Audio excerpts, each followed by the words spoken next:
الحمد لله نحمده ونستعينه ونستغفره ونؤمن به ونتوكل عليه ونعوذ بالله من شرور أنفسنا ومن سيئات أعمالنا من يهده الله فلا مضل له ومن يضلله فلا هادي له. قال تبارك وتعالى في القرآن العظيم وفرقان المجيد: له دعوة الحق والذين يدعون من دونه لا يستجيبون لهم بشيء إلا كباسط كفيه إلى الماء ليبلغ فاه وما هو ببالغه وما دعاء الكافرين إلا في ضلال. إن الله وملائكته يصلون على النبي يا أيها الذين آمنوا صلوا عليه وسلموا تسليما.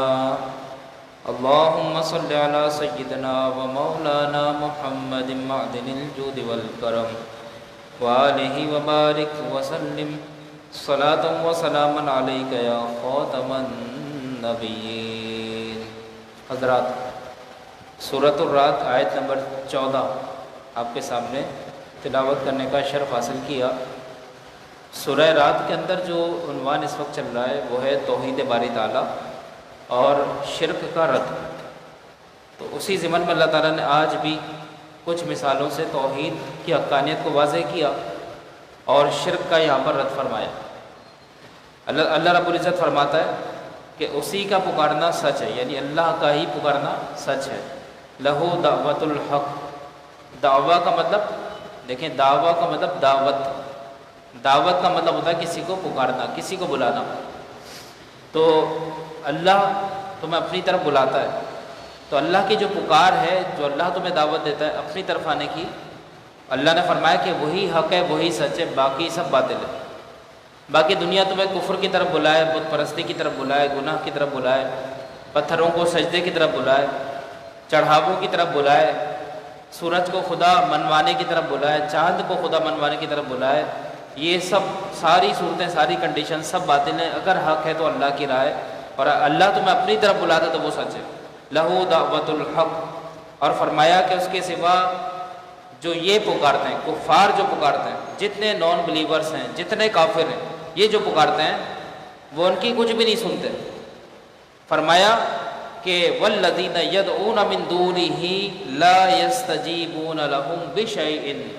کچھ بھی ان کی کوئی بات نہیں سنتے. کافر لاکھ بتوں کو سجدہ کر لیں، لاکھ چڑھاوے چڑھا دیں، لاکھ ان کی منتیں کر لیں، پتھروں کے بت ان کا کچھ بھی نہیں سنتے.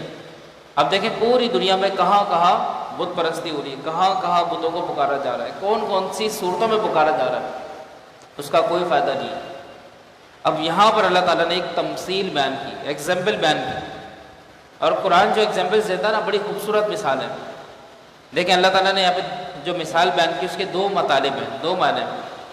ایک یہ کہ اگر ایک شخص کے سامنے پانی ہو اور اس کو پیاس لگ رہی ہو، میں آپ کو آیت کا مفہوم بتا رہا ہوں، اس کے بعد ترجمہ کروں گا. دیکھیں ایک شخص بہت ہی پیاسا دریا کے کنارے بیٹھ جائے اور دریا کے کنارے بیٹھا رہے اور یہ انتظار کرتا رہے کہ پانی کو پتہ لگ جائے گا کہ میں پیاسا ہوں، پانی کو معلوم ہو جائے گا کہ مجھے پیاس لگی، اور وہ خود بخود دریا سے چھلک کر میرے حلق میں داخل ہو جائے گا. تو کیا یہ سمجھداری والی بات ہے؟ ایسا ممکن ہے کہ پانی خود بخود چھلک کے اس کے حلق میں داخل ہو جائے اور اس کی پیاس بجھا دے؟ نہیں. جب تک وہ پانی کے پاس خود چل کے نہیں جائے گا، پانی اس کے پاس نہیں آئے گا. اور دوسری مثال آپ اس کی یہ لے لیں کہ ایک شخص بڑی مشکلوں سے پانی کو تلاش کرتے کرتے کنویں کے پاس آ جائے. اب جب وہ کنویں میں جھانک کر دیکھے تو واقعی پانی موجود ہے، لیکن وہ انتظار میں بیٹھا رہے کہ پانی ابل کر اوپر آ جائے اور خود بخود میرے حلق میں داخل ہو جائے. تو یہ اس کی بے وقوفی ہے، یہ اس کی ناسمجھی. جب تک وہ ڈول کا اور رسے کا استعمال نہیں کرے گا، پانی کنویں سے باہر نہیں آئے گا. تو ایسے ہی اللہ تعالیٰ نے فرمایا الا کباسط کفیہ الی الماء لیبلغ فاہ وما هو ببالغ. اللہ فرماتا ہے وہ ان کی کچھ بھی نہیں سنتے مگر اس کی طرح جو پانی کے سامنے اپنی ہتھیلیاں پھیلائے بیٹھا ہے کہ اس کے منہ میں پہنچ جائے. پانی کو کیا پتہ کون پیاسا ہے، ایسے ان بتوں کو کیا پتہ کہ معرفت کی پیاس کس کے سینے میں جل رہی ہے، کون حق کا متلاشی؟ ان بتوں کو، پتھروں کو اور ان دیوتاؤں کو کیا معلوم؟ ان کو کچھ بھی نہیں معلوم۔ ہاں اگر معلوم ہے، تمہارے اندر کی پیاس کا اگر علم ہے، تو وہ اللہ کی ذات ہے جو جانتا ہے کہ تمہارا مسئلہ کیا ہے۔ اگر تم بتوں کے آگے ہاتھ پھیلا کر بیٹھو گے، ان کو چڑھاوے چڑھاؤ گے، تو دیکھ لینا یہ تمہاری نہیں سنیں گے، لیکن اگر یہی تم اللہ کے آگے بیٹھ جاؤ تو اللہ تعالیٰ تمہارا ہر مسئلہ حل فرمانے پر قادر ہے۔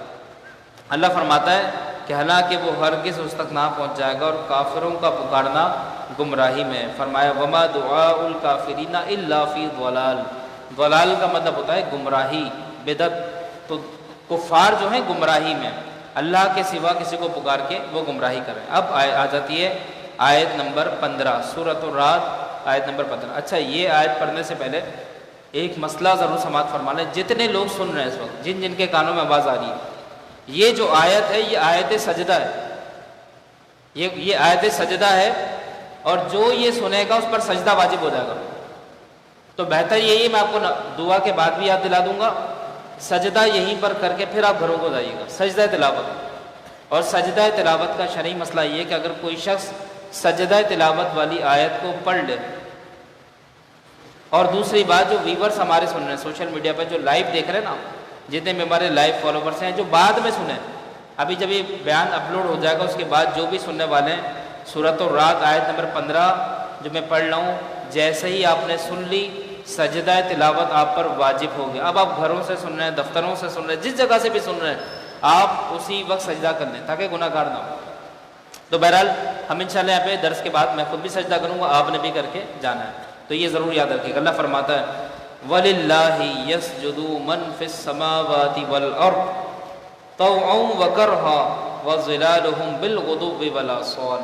اللہ فرماتا ہے جو آسمانوں اور زمین میں ہے، سب خوشی سے ہو یا مجبوری میں ہو، اللہ ہی کو سجدہ کرتا ہے، اور ان کے سائے ہر صبح شام، یعنی اصل جو اہل حق ہیں وہ صبح شام اللہ ہی کو سجدہ کرتے ہیں۔ ان کا پکارنا، سجدے کا مطلب ہوتا ہے جھک جانا، اپنی پیشانی کو کسی کی بارگاہ میں جھکا لینا، یہ سجدہ ہوتا ہے۔ تو اللہ فرماتا ہے کہ کفار اللہ کو پکارے یا نہ پکارے کوئی مسئلہ نہیں، کائنات کی ہر چیز اللہ کو پکارتی ہے، کائنات کی ہر چیز سجدہ ریز اور وہ اللہ کی عبادت کرتی ہے۔ تو اگر یہ کفار اللہ کو نہیں پکارتے تو اللہ کی ذات کو کوئی فرق نہیں آتا۔ پھر اللہ فرماتا ہے قُلْ مَن رَّبُّ السَّمَاوَاتِ وَالْأَرْضِ قُلِ اللَّهُ۔ اللہ نے فرمایا، دیکھیں اب شرک کرنے والے جتنا بھی شرک کر لیں، بت پرستی کرنے والے جتنی بھی بت پرستی کر لیں، جتنا بھی توحید کا انکار کر لیں، جتنا بھی اللہ کے وجود کا یہ انکار کر لیں، لیکن ان کا جو دل ہے وہ اس بات پر گواہ ہے کہ کائنات بنانے والا کوئی نہ کوئی ہے، کوئی نہ کوئی ہے جو کائنات کو چلانے والا ہے، اور وہ لا شعوری طور پر اللہ کو مانتے ہیں۔ یہ حقیقت ہے، خدا کا انکار کوئی بھی نہیں کر سکتا۔ کائنات میں آج بہت سارے مذاہب ہیں، بہت سارے، چاہے مسلمان ہوں، چاہے عیسائی ہوں، چاہے یہودی ہوں، چاہے ہندو ہوں، چاہے دیگر بت پرست ہوں، چاہے بدھسٹ ہوں، چاہے سکھ ہوں، چاہے کمیونسٹ ہوں، جتنے بھی لوگ ہیں کہیں نہ کہیں جا کے اللہ کو مانتے ہیں۔ اب انہوں نے خدا کی صورتیں بنا لی، کوئی خدا کو پتھر کی صورت میں مان رہا ہے، کوئی خدا کو سورج کی صورت میں مان رہا ہے، کوئی آگ کی صورت میں مان رہا ہے، کوئی پانی کی صورت میں مان رہا ہے، لیکن یہ بھی ان کا جو ماننا ہے وہ یہ ہے کہ پانی، سورج، چاند، ستارے یہ اصل خدا نہیں، ان کے پیچھے بھی ایک ذات ہے۔ تو کہیں نہ کہیں جا کے یہ خدا کو مانتے ہیں، ڈائریکٹلی یا انڈائریکٹلی یہ خدا کو مانتے ہیں۔ مسلمان ڈائریکٹ اللہ کو مانتے ہیں، اور جو مذاہب ہیں وہ انڈائریکٹ مانتے ہیں۔ تو ایسے ہی مشرکین عرب جو تھے یہ سمجھتے تو یہ بات تو سمجھتے تھے کہ بت جو ہیں وہ ہمارے خدا ہیں، لیکن اصل میں ان کا یہ عقیدہ تھا کہ ان بتوں کو بنانے والا کوئی ہے، لیکن وہ یہ کہتا تھے کہ اس نے اپنی طاقت کو، اپنی پاور کو ڈیوائڈ کر دیا۔ اس نے یعنی جو اصل خدا ہے اس نے اپنے تصرفات کو تقسیم کر دیا۔ اس نے یہ کرا کہ اپنا ایک تصرف ایک بت کو دے دیا جس کا نام لات ہے، ایک تصرف اپنے ایک بت کو دے دیا جس کا نام منات ہے، اور ایک تصرف آخری بت کو دے دیا جس کا نام ہے عزا۔ تو یہ خدا کو تقسیم مانتے تھے کہ خدا نے اپنی طاقتوں کو، اپنی اتھارٹیز کو، اپنی پاور کو ڈیوائڈ کر دیا، تو جو چیز تمہیں مانگنی ہے اس کے خدا کے پاس جاؤ۔ جیسے کہ اگر تمہیں دولت چاہیے، اگر مالداری چاہیے تو لات کے پاس چلے جاؤ، اور اگر تمہیں خوشیاں چاہیے تو منات کے پاس چلے جاؤ، اور اگر تمہیں کوئی اور چیز چاہیے، کوئی اور حاجت ہے تو عزا کے پاس جاؤ، تمہیں اگر عزت چاہیے تو عزا کے پاس جاؤ۔ تو یہ اہل عرب کا عقیدہ تھا، انہوں نے خدا کی طاقت کو اپنے ہی نظریات سے، اپنی ہی خود ساختہ سوچ اور فکر سے تقسیم کر دیا، اور وہ کہنے لگے کہ خدا تقسیم ہے ان بتوں کے اندر۔ لیکن قرآن نے ان کے عقیدے کو کھولنے کے لیے حضور علیہ السلام سے کہا کہ اے حبیب آپ ذرا ان کے پاس جائیں اور ان سے پوچھیں کہ یہ بتاؤ کہ آسمان بنانے والا اور زمین بنانے والا رب کون ہے؟ تو یقیناً یہ جواب دیں گے وہ اللہ ہے۔ اب ذرا بات سنیں، اللہ فرماتا ہے قل اے حبیب فرما دیجئے مر رب السماوات والارض، آسمان اور زمینوں کا خدا کون ہے؟ فرمائیں گے قل اللہ، تو وہ کہیں گے کہ وہ اللہ ہے۔ اصل میں مانتے اللہ کو ہی ہیں، لیکن اللہ کے ساتھ ماننے کے باوجود شرک کرتے ہیں۔ پھر اس کے بعد اللہ تعالیٰ فرماتا ہے کہ اے حبیب آپ فرما دیں اے لوگوں کیا تم نے اس کے سوا مددگار بنائے رکھے؟ کیا اس کے سوا مددگار بنائے رکھے جو اپنے لیے نفع اور نقصان کے مالک نہیں ہیں، جن کو نہ تو اپنا نفع پتہ ہے نہ نقصان پتہ ہے؟ اللہ فرماتا ہے قل فاتخذتم من دونه اولیاء لا یملکون لانفسهم نفعا ولا ضرا، جن کو اپنے نفع اور نقصان کا معلوم نہیں، تو وہ تمہارا نفع اور نقصان کیسے پورا کر سکتے ہیں؟ تمہیں نقصان سے نکال کے فائدے پر کیسے لے جا سکتے ہیں؟ تمہیں فائدے سے نکال کے اور فائدے میں کیسے لے کے جا سکتے ہیں؟ فرمایا اے حبیب آپ ان سے فرما دیجئے کہ کیا اندھا اور آنکھ والا برابر ہے؟ کتنی زبردست بات ہے بھئی، ایک شخص اندھا ہے اور ایک آنکھ والا ہے، تو دونوں جس طرح برابر نہیں ہو سکتے تو ایسے ہی توحید اور شرک دونوں برابر نہیں ہو سکتے۔ اللہ نے فرمایا کہ قل هل يستوي الاعمى والبصير، کیا آنکھ والا اور اندھا برابر ہے؟ تو جس طرح آنکھ والا دیکھنے والا بابصارت شخص اندھے کے برابر نہیں، اندھا آنکھ والے کے برابر نہیں، ایسے ہی بت پرستی کرنے والا کافر مسلمان کے برابر نہیں، اور مسلمان بت پرستی کرنے والے کے برابر نہیں، ایسے ہی توحید شرک کے برابر نہیں، شرک توحید کے برابر نہیں۔ پھر فرمایا ہم هل تستوی الظلمات والنور، کیا ظلمات اور نور برابر ہے؟ ظلمات کا مطلب اندھیرا، اندھیرے کے مطلب تاریکی، ظلمت، تو فرمایا کیا ظلمات اور نور، روشنی اور اندھیرا برابر ہے؟ تو جس طرح روشنی اور اندھیرا برابر نہیں، ایسے ہی شرک اور توحید برابر نہیں، ایسے ہی مسلمان اور کافر برابر نہیں، ایسے ہی توحید کا نور اور شرک کا اندھیرا برابر نہیں۔ پھر فرمایا ام جعلوا للہ شرکاء خلقوا کخلقہ فتشابہ الخلق علیہم قل اللہ خالق کل شیء وہو الواحد القہار۔ اللہ فرماتا ہے کہ جنہوں نے اللہ کی تخلیق کی طرح کچھ پیدا کیا ہو تو ان کافروں کو پیدا کرنے کا معاملہ ایک جیسا ہوگا؟ تم فرماؤ اللہ ہر شے کا خالق ہے اور وہ اکیلا سب پر غالب ہے۔ بس اصل توحید یہ ہے کہ ساری طاقت، ساری قوت، سارا تصرف، سارے اختیارات بس ایک خدا کے آگے، بس ایک خدا کے سامنے۔ اس کے بعد اللہ تعالیٰ اگلی آیت میں فرماتا ہے، آخر کی دو آیتیں اللہ تعالیٰ فرماتا ہے انزل من السماء ماء فسالت اودیۃ بقدرها فاحتمل السیل زبدا رابیا ومما یوقدون علیہ فی النار ابتغاء حلیۃ او متاع زبد مثلہ کذلک یضرب اللہ الحق والباطل فاما الزبد فیذهب جفاء واما ما ينفع الناس فیمکث فی الارض کذلک یضرب اللہ الامثال۔ اللہ تعالیٰ فرماتا ہے کہ اللہ نے آسمان سے پانی اتارا، آسمانوں سے اللہ نے پانی اتارا تو نالے اپنی گنجائش کی بقدر بہ نکلے۔ بھائی دیکھیں دریا کیسے بنے کہ اللہ نے اپنی توحید کی دلیل دی۔ پانی آسمانوں سے نازل ہوا نا، آسمان سے بھی نازل نہیں ہوا۔ آسمان تو ایک مثال ہے، آسمان تو سمجھ لیجیے کہ بادلوں سے بھی فوق ہے، اوپر ہے، تو اصل تو پانی لانے والے بادل ہیں، لیکن چونکہ چیز اوپر سے آ رہی ہے اور اوپر کی جو بلند چیز ہے وہ آسمان ہے، تو اس وجہ سے اللہ نے فرمایا کہ پانی آسمان سے اللہ نے اتارا تو زمین کو اس کا یہ فائدہ ہوا کہ زمین پر دریا نہریں روا ہو گئیں، تو یہ اللہ کا کمال ہے۔ پھر فرمایا کہ تو پانی کی روح سے اس پر ابھرے ہوئے جھاگ اٹھا لائی، یعنی پانی جب زمین پر بہا تو اس پہ سے جھاگ بننا شروع ہو گئے۔ اب یہاں پر بھی ایک مثال ہے، دیکھیں جب پانی میں جھاگ بنتے ہیں کتنی دیر کے لیے بنتے ہیں؟ تھوڑی دیر کے لیے، تو جھاگ مٹ جاتے ہیں، فنا ہو جاتے ہیں، تو ایسے ہی شرک جو ہے وہ ختم ہو جاتا ہے اور توحید پانی کی طرح روا رہتی ہے۔ شرک میں فنا ہے، شرک زیادہ دیر باقی نہیں رہتا، لیکن توحید جاری ہے۔ پھر فرمایا کہ اور زیور یا کوئی دوسرا سامان بنانے کے لیے جس پر وہ آگ دہکاتے ہیں اس سے بھی وہ ویسے ہی جھاگ اٹھتے ہیں۔ بھائی کوئی اگر سونے کو بنا رہا ہے، کوئی چاندی کو بنا رہا ہے تو اس پر پانی ڈالا جاتا ہے، پھر جھاگ بنتے ہیں، تو جھاگ بننے کے بعد فنا ہو جاتے ہیں، اصل جو ہے وہ باقی رہ جاتا ہے، پانی باقی رہ جاتا ہے، اور اسے سونا چاندی یا دیگر جو میٹلز ہوتے ہیں وہ نکھر جاتے ہیں۔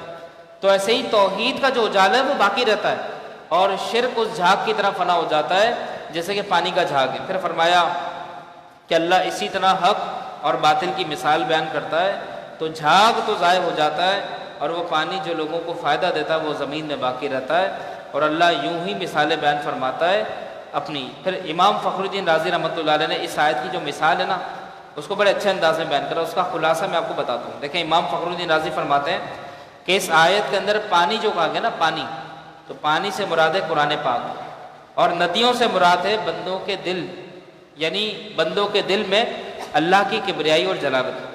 تو جب اللہ کی رحمت برستی ہے تو دل اس سے فائدہ اٹھاتے ہیں، اور فرمایا کہ آسمان سے رحمت مراد ہے، یعنی قرآن بندوں کے دلوں میں دلوں کی ندیوں میں نازل فرمایا، جس طرح ندیوں میں پانی کی جگہ، جس طرح ندیوں میں پانی جگہ پاتا ہے اسی طرح دلوں میں قرآنی انوار جگہ پاتے ہیں، تو قرآنی انوار جو ہیں وہ دلوں میں باقی رہ جاتے ہیں اور باقی سب فنا ہو جاتا ہے۔ تو ایسے ہی شرک کی تعلیمات دلوں میں پنپتی نہیں ہیں بلکہ فنا ہو جاتی ہیں، اور توحید کا اجالا ہمیشہ جاری رہتا ہے۔ آیت نمبر 18 اللہ تعالیٰ فرماتا ہے لِلَّذِينَ اسْتَجَابُوا لِرَبِّهِمُ الْحُسْنَى وَالَّذِينَ لَمْ يَسْتَجِيبُوا لَهُ لَوْ أَنَّ لَهُم مَّا فِي الْأَرْضِ جَمِيعًا وَمِثْلُهُ مَعَهُ لَافْتَدَوْا بِهِ أُولَٰئِكَ لَهُمْ سُوءُ الْحِسَابِ وَمَأْوَاهُمْ جَهَنَّمُ وَبِئْسَ الْمِہَادُ۔ یہ آج کے درس کی آخری آیت۔ اللہ فرماتا ہے جن لوگوں نے اپنے رب کا حکم مانا انہی کے لیے بھلائی ہے، انہی کے لیے کامیابی ہے۔ فرمایا کہ الحسنہ، حسنہ کا مطلب اچھا کام، اچھا نتیجہ۔ تو اللہ فرماتا ہے جو رب کو پکارتے ہیں، جو اللہ کو پکارتے ہیں ان کے لیے اچھا ہے، اور جنہوں نے اس کا حکم نہ مانا تو ان کا یہ حال ہوگا کہ اگر زمین میں جو کچھ ہے وہ سب اور اس جیسا اور اس کے ساتھ ہوتا تو اپنی جان چھڑانے کو دے دیتے ہیں، یعنی زمین میں جو کچھ ہے نا وہ سب ان کے عذاب کے لیے کافی ہے۔ اللہ کو جو مانتا ہے اصل فائدے میں وہ ہے۔ پھر فرمایا کہ ان کے لیے برا حساب ہوگا اور ان کا ٹھکانہ جہنم، اور وہ کیا ہی برا ٹھکانہ ہے۔ اللہ فرماتا ہے کہ ایسے لوگ جنہوں نے اللہ کے ساتھ شرک کیا ان کا حساب ہوگا۔ اب حساب کی سختی کتنی بری چیز ہے۔ نبی کریم صلی اللہ تعالیٰ علیہ وسلم کی ایک حدیث میں آپ کو سناتا ہوں۔ حضرت عائشہ صدیقہ رضی اللہ تعالیٰ عنہ فرماتی ہیں کہ نبی کریم صلی اللہ تعالیٰ علیہ وسلم نے فرمایا کہ جس سے قیامت کے دن حساب لیا گیا، بھئی ہم یہ سنتے آ رہے نا قیامت میں حساب ہوگا، اعمال کا جواب دینا ہوگا، اب یہ حدیث سن کے ذرا عبرت حاصل کریں۔ حضور نے فرمایا کہ جس شخص سے قیامت کے دن حساب لیا گیا وہ عذاب میں مبتلا ہو گیا، یعنی جو بھی حساب دے گا سمجھ رہے ہیں وہ عذاب میں جائے گا۔ پھر فرمایا کہ میں نے عرض کی، اما عائشہ صدیقہ فرماتی ہے کہ میں نے پوچھا یا رسول اللہ کہ اللہ تعالیٰ نے یہ نہیں فرمایا کہ ان قریب ان سے آسان حساب لیا جائے گا؟ یعنی حساب مطلقاً حساب پہ تو پکڑ نہیں ہوگی نا، یہ ایسا ہے کہ جس سے حساب ہو وہ بیچارہ پھنس جائے گا، تو کیا اللہ نے یہ نہیں فرمایا کہ حساب آسان لیا جائے گا؟ تو نبی کریم صلی اللہ تعالیٰ علیہ وسلم نے فرمایا کہ نرمی سے لیا جانے والے حساب کی جو حقیقت ہے وہ یہ ہے کہ وہ حساب نہیں ہے بلکہ حساب کے لیے پیش ہونا ہے، یعنی جس سے باقاعدہ حساب میں جرا ہوگی نا، جیسے ہم اگر مثال کے طور پر کوئی بڑا اگر ہم سے کچھ پوچھتا ہے، کوئی آڈٹ مانگتا ہے، ہم اس کو جواب دے دیتے ہیں، پھر وہ مزید تحقیق کرتا ہے کہ ایسا کیوں ہوا، یہ کیوں ہوا، تو جب جرا ہو جاتی ہے، جب بحث ہو جاتی ہے تو سمجھ لیں کہ پھنسنے والا پھنس جاتا ہے۔ تو ایسے ہی اللہ رب العزت جس سے حساب لے گا، اگر اللہ نے اس کے ساتھ جرا کی، اس کے معاملات میں سختی فرمائی، تو سمجھ لو کہ اس کے حساب میں وہ پھنس گیا، اس کی نجات نہیں ہے۔ لیکن جو حساب کے لیے پیش ہوا تو اس کے بچنے کے چانسز ہیں۔ اب اسی کی تشریح دوسری حدیث میں حضرت عائشہ صدیقہ فرماتی ہیں، اس حدیث کی راویہ بھی اما عائشہ صدیقہ فرماتی ہیں کہ میں نے رسول اللہ صلی اللہ علیہ وسلم کو اپنی بعض نمازوں میں یہ دعا فرماتے ہوئے سنا، اللہم حاسبنی حسابا یسیرا، اے اللہ مجھ سے آسان حساب لینا۔ تو اس حدیث سے شرح ثابت ہو گئی کہ حساب ایک ہوگا سخت حساب اور ایک ہوگا آسان حساب، یعنی بس پوچھ گچھ ہوگی، جو فارمیلٹی ہوتی ہے نا، بس پوچھا جائے گا، تو جس سے فارمیلٹی سے پوچھا جائے گا وہ تو بچ جائے گا، لیکن جس سے سختی سے پوچھا جائے گا اس کی پکڑ ہو جائے گی۔ تو نبی کریم صلی اللہ تعالیٰ علیہ وسلم کو میں نے یہ دعا فرماتے ہوئے سنا تو میں نے عرض کی یا رسول اللہ صلی اللہ علیہ وسلم آسان حساب کیا چیز ہے؟ تو ارشاد فرمایا کہ آسان حساب یہ ہے کہ اس کے نامہ اعمال پر نظر کر دی جائے پھر اسے معافی دے دی جائے. یعنی حساب کے لیے ایک شخص اللہ کی بارگاہ میں آئے گا، بس اس کا نامہ اعمال دیکھا جائے گا، پھر اس کو کہا جائے گا جاؤ اللہ تعالیٰ نے تمہاری مغفرت فرما دی. پھر حضور فرماتے ہیں کہ اے عائشہ، جس سے حساب میں اس دن جرح کر لی گئی، جس سے ذرا سختی کر لی گئی، تو وہ ہلاک ہو جائے گا، وہ پھنس جائے گا.